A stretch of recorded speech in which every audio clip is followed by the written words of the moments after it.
বিসমিল্লাহির রহমানির রহিম। শাসক উপজেলা কলেজের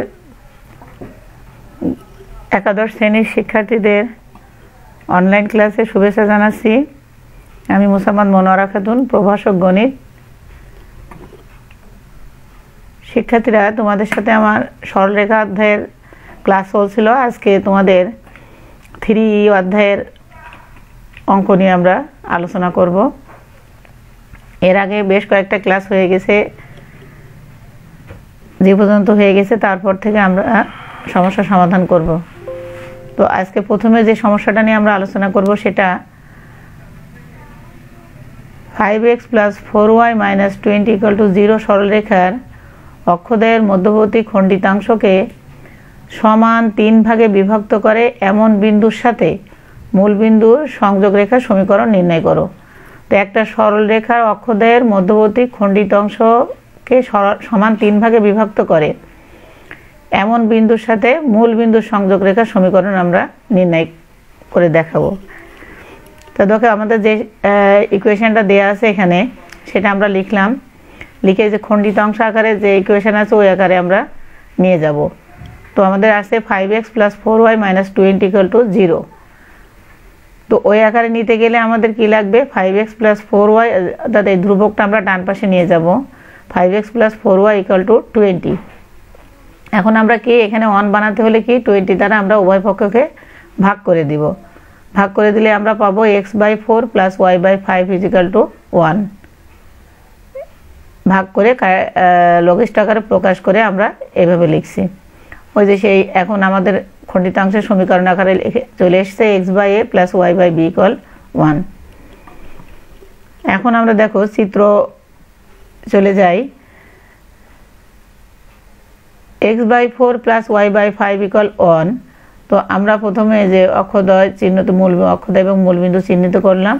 চিহ্নিত করে এই রেখাটা যদি x অক্ষকে ছেদ করে তাহলে y 0 হয়, অর্থাৎ x অক্ষকে ছেদ করলে আমরা একটা বিন্দু পাই কি 4 0। x/4 = 1, দ্যাট ইজ x = 4 আর y = 0। তাহলে আমরা এ একটা বিন্দু পাচ্ছি, এর বিন্দুটা কি 4 0। অনুরূপভাবে y অক্ষকে ছেদ করলে কি x 0 হয়ে যায়, এখানে y এর মান হয় 5। তাহলে এই বিন্দুটা আমরা কি পাচ্ছি? b/0 5।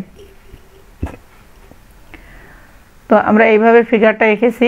এখন আমাদের বলা ছিল কি এই সরলরেখার অক্ষদ্বয়ের মধ্যবর্তী খণ্ডিতাংশ, দেখো এই সরলরেখা আমরা পেলাম। এইবার এই সরলরেখার অক্ষদ্বয়ের মধ্যবর্তী অংশ এটা, এর সাথে আমাদের কি বলেছে? সমান 3 ভাগে বিভক্ত করে। দেখো 3 ভাগে বিভক্ত হয়েছে। এইবারে মূল বিন্দুর সাথে ওই যে ভাগ আছে আমাদের, দেখো PQ দুটো অংশে আমরা চিহ্নিত করেছি। এখন এই ও আর কিউ বিন্দুর একটা সংযোগ রেখার সমীকরণ আর ও আর পি বিন্দু সংযোগ রেখার সমীকরণ আমাদের নির্ণয় করতে হবে। তো আমরা তো পি আর কিউ বিন্দু অজানা, তো আমরা কি লিখবো এখানে? যেটা আমরা লিখছি এটা আগেই বলেছি যে রেখাটি x অক্ষকে a/40 এবং y অক্ষকে b/04 বিন্দুতে ছেদ করেছে। এইবার মনে করি পি আর কিউ বিন্দু AB সরলরেখাকে দেখো 1:2 এবং 2:1 অনুপাতে অন্তর্বিভক্ত করে। মনে করি পি ও কিউ বিন্দু AB সরলরেখাকে 1:2 আর কি এইটুকু হচ্ছে 2:1 অনুপাতে অন্তর্বিভক্ত করে। এখন আমাদের পি আর কিউ বিন্দু সেই সূত্র অনুসারে স্থানাঙ্ক বের করতে হবে। তো পি বিন্দু যেহেতু আমরা অজানা, তো xy যদি ধরে নিই ভুজকোটি, তাহলে পি বিন্দুর ভুজকোটি আমরা একবারে নির্ণয় করব। দেখুন পি বিন্দুর স্থানাঙ্ক আমরা একবারে নির্ণয় করব। তাহলে এইটা হচ্ছে x1 y1 আর এটা হচ্ছে x2 y2। তো আমাদের সূত্র কি ছিল? আর প্রথম আমরা বলেছি কি অনুপাতটা হচ্ছে 1:2। অনুপাতটা কি প্রথমে ছিল 1:2, অর্থাৎ m1 1 আর m2 2।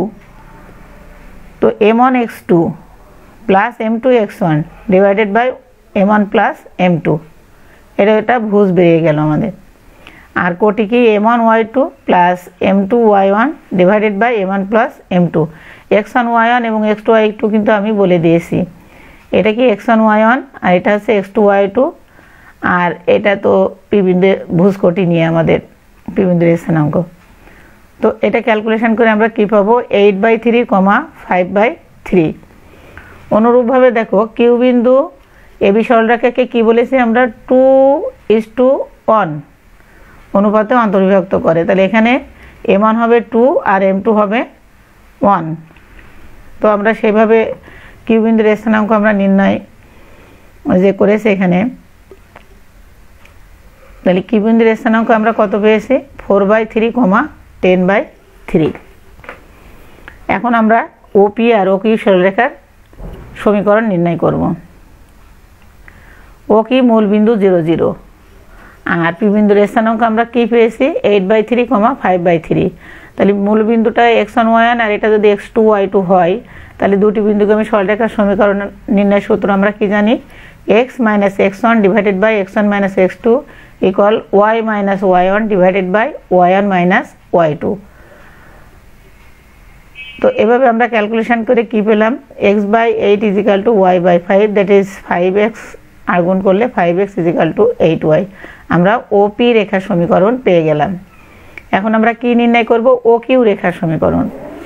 ও কিউ রেখার সমীকরণ কি, ও তো মূলবিন্দু 0, 0 আর কিউ দেখো এটা আছে x2, y2, 4/3, 10/3। তো x - x1 divided by x1 - x2 equal y - y1 divided by y1 - y2। এখান থেকে আমরা কি পেলাম, x/4 equal y/10, that is 10x = 4y। দুইটা যদি আমরা ভাগ করি তাহলে কি পাবো, 5x = 2y। তাহলে আমরা ওপি আর ও কিউ রেখার সমীকরণ পেয়ে গেলাম। আমাদের এখানে অ্যান্সার চলে আসছে। এরপর আমরা দ্বিতীয় সমস্যা চলে যাব। 2 নম্বর সমস্যাটা আমরা পড়ি, x = 3, x = 5, y = 4 এবং y = 6 রেখাগুলি দ্বারা উৎপন্ন আয়তের কর্ণদ্বয়ের সমীকরণ নির্ণয় করো। তা আমাদের এখানে 4টা রেখা দেওয়া আছে, এই 4টা রেখা দ্বারা একটা আয়ত উৎপন্ন হবে, সেই আয়তের কর্ণদ্বয়ের সমীকরণ আমাদের নির্ণয় করতে হবে। তো দেখো আমরা চিত্রটা যদি আগে আসে তাহলে আমাদের জন্য সুবিধা হয়। x = 3 আমরা কিভাবে আঁকবো, x = a, সেটা কি, y অক্ষের সমান্তরাল সরলরেখার সমীকরণ। তো দেখো আমরা 1 নম্বর সমীকরণ রেখেছি, এখানে যদি এটা হচ্ছে 0, মূলবিন্দু 0, 0, তো এইটুক হচ্ছে x = 3, এইটুক কি x = 3। তো x = 3 রে আমরা কয় নম্বর সমীকরণ চিহ্নিত করেছি, 3 নম্বর। তা দেখো x = 3, এই যে এই রেখাটা 3 নম্বর, এই রেখাটা 3 নম্বর। তারপরে হচ্ছে x = 5, আমরা দেখি x = 5 কই, এই যে x = 5, এটা আমরা 1 নম্বর দ্বারা চিহ্নিত করেছি। তোমরা অন্যভাবে চিহ্নিত করলেও পারবে, 1 নম্বর এটা দিয়েও যদি করো তাও হবে। এরপরে দেখো y = 6, y = কি, a x অক্ষে সমান্তরাল সরলরেখার সমীকরণ।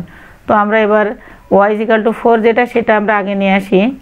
দেখো y = 4, এই যে এটা না x অক্ষ, এই যে x অক্ষের সমান্তরাল সরলরেখার সমীকরণ, y = 4 4 নম্বরে আছে, আর y = 6, এই যে। তো আমরা দেখো এই যে একটা আয়ত পেয়ে গেছি, a b c d, দুইটা রেখা মিলে একটা ছেদ বিন্দু আমাদের বের হবে।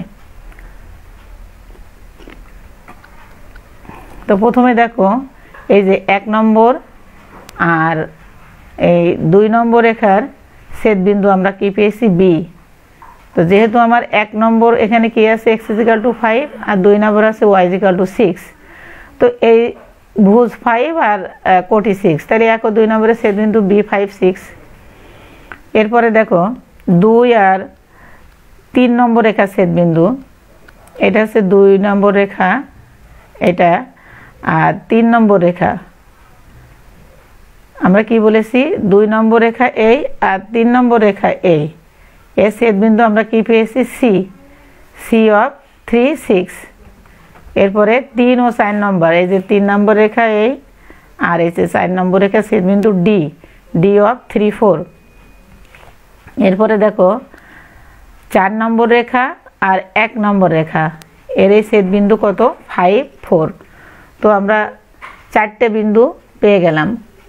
এই চারটা বিন্দু দ্বারা দেখো একটা আয়ত তৈরি হয়েছে। এই আয়তের কর্ণ কয়টা? দুইটা, এসি আর বিডি। আমাদের এসি আর বিডি কর্ণের সমীকরণ নির্ণয় করতে হবে।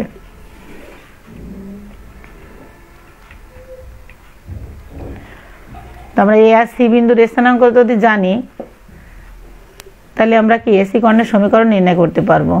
এ কত? 5 4 আর সি 3 6। এটাকে যদি তোমরা x1 y1 আর এটাকে যদি x2 y2 মনে করো তাহলে কি x minus x1 divided by x1 minus x2 equal to y minus y1 divided by y1 minus y2। এভাবে ক্যালকুলেশন করে আমরা কি পেয়েছি দেখো, 8 গুণ করে y মাইনাস 4 2 দ্বারা ভাগ হয়ে যায়। এখানে y minus 4 is equal to minus x plus 5, that is x plus y minus 9 equal 0। AC কর্ণের সমীকরণ আমরা পেয়ে গেলাম। এরপরে আমাদের বিডি কর্ণের সমীকরণ। তো বি বিন্দুর স্থানাঙ্ক 5 6 আর ডি বিন্দুর স্থানাঙ্ক 3 4।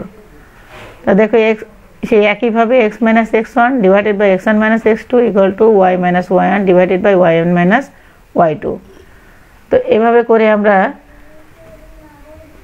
যে সমীকরণটা পাবো সেটা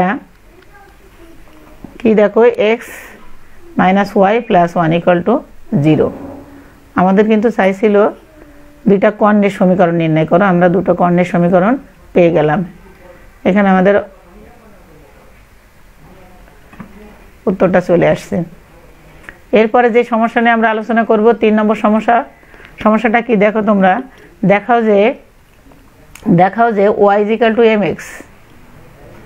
এটা কিসের সমীকরণ? এটা কিন্তু মূল বিন্দুগামী একটা সরলরেখার সমীকরণ। y ইকুয়াল টু mx এটাও মূল বিন্দুগামী সরলরেখার সমীকরণ এবং y ইকুয়াল টু b রেখাত্রয় দ্বারা উৎপন্ন ত্রিভুজের ক্ষেত্রফল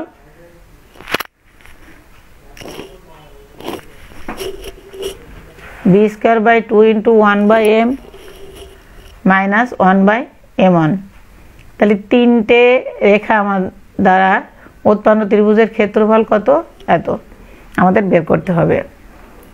তো প্রথমে আমরা তিনটা রেখাকে আমরা 1 2 3 নম্বর দ্বারা চিহ্নিত করি আগে। y equal to mx, y equal to m1x আর y ইকুয়াল টু b। এই তিনটা রেখাকে আমরা চিত্রায়িত করব। দেখো অক্ষদ্বয় চিহ্নিত করেছি, মূল বিন্দু নিয়েছি আমরা, নিয়ে আমরা মূল বিন্দুগামী সরলরেখার সমীকরণ দেখো প্রথম আমরা এই যে এটা আছে 1 নম্বর y ইকুয়াল টু mx, এটা যদি আমরা 2 নম্বর দিই y ইকুয়াল টু m1x আর y equal to b x অক্ষের সমান্তরাল সরলরেখার সমীকরণ এটা। তাহলে আমরা এটা 1 নাম্বার, এটা 2 নাম্বার আর এটা 3 নাম্বার সরলরেখা চিহ্নিত করলাম। দেখো একটা ত্রিভুজ উৎপন্ন হয়েছে আমাদের। এই একটা ত্রিভুজ আমরা পেয়েছি ও এ বি। এখন দেখো মূল বিন্দু, তাহলে আমরা যে তিনটা বিন্দু পেয়েছি তিনটা বিন্দুর স্থানাঙ্ক তো আমাদের নির্ণয় করা লাগবে। তো আমরা 1 আর 2 নম্বরের ছেদ বিন্দু 0 0, 1 আর 3 নম্বরের ছেদ বিন্দু দেখো এই যে 1 নম্বর এটা আর 3 নম্বর এটা, তাই না? এই যে ছেদ করেছে এই জায়গায়। তাহলে 1 নম্বর ছিল y ইকুয়াল টু mx আর 3 নম্বর y ইকুয়াল টু b। তাহলে y ইকুয়াল টু bটা যদি আমরা 1 নম্বরে বসায় দিই তাহলে আমরা x এর মান পাবো কি b বাই m। তাহলে আমাদের কোটি ছিল b আর ভুজ হচ্ছে b বাই m। তাহলে 1 আর 3 নম্বরের ছেদ বিন্দু আমাদের কি হবে b বাই m কমা b। অনুরূপভাবে 2 আর 3 নম্বরের ছেদ বিন্দু আমরা কি পাবো b বাই m1 কমা b। 2 নম্বর কোনটা ছিল আমাদের? এই যে এই রেখাটা y ইকুয়াল টু m1x আর 3 নম্বর ছিল y ইকুয়াল টু b। তাহলে আমরা 2 আর 3 নম্বরের ছেদ বিন্দু পেলাম b of b by m1 কমা b। তাহলে এখন আমরা মূল বিন্দু পেয়ে গেছি, এ বিন্দুর স্থানাঙ্ক পেয়ে গেছি, বি বিন্দুর স্থানাঙ্ক পেয়ে গেছি। আমাদের দেখাতে হবে যে এই তিনটি বিন্দু দ্বারা উৎপন্ন ত্রিভুজের ক্ষেত্রফল এত। তো দেখো আমরা কি করি এবার। ত্রিভুজ ও এ বি এর ক্ষেত্রফল ইকুয়াল ওই যে আমরা আগে করে এসেছি সম্ভবত সি অধ্যায়ের ক্ষেত্রফল নির্ণয় ও এ বি। তাহলে ও বিন্দুর স্থানাঙ্ক তো 0 0 0 0 1, এ হচ্ছে বি বাই এম বি 1 আর বি বিন্দুর স্থানাঙ্ক বি বাই এম 1 কোটি বি 1। তো আমরা দেখো এখানে একটা নির্ণয়কের আমরা কি পেয়েছি 0 0 1। তো এটা আমরা যদি বাদ দিয়ে দিই তাহলে আমরা কি আর গুণ করব B square by M minus B square by M one, তাই না? B square by M minus B square by M one. এখান থেকে যদি তুমি বি স্কোয়ার কমান নাও তাহলে কী হয়ে থাকবে B square by 2 into 1 by M minus 1 by M one. এইটা ক্ষেত্রফল বেড়ে গেল বর্গ একক। তো আমরা আজকে এখানেই শেষ করব, এরপরে আমরা অন্যান্য সমস্যা নিয়ে আলোচনা করব। তোমরা সবাই বাড়িতে থাকবে, সুস্থ থাকবে, ক্লাসগুলো নিয়মিত দেখবে, এই দোয়া করে এখানে শেষ করছি। আল্লাহ হাফেজ।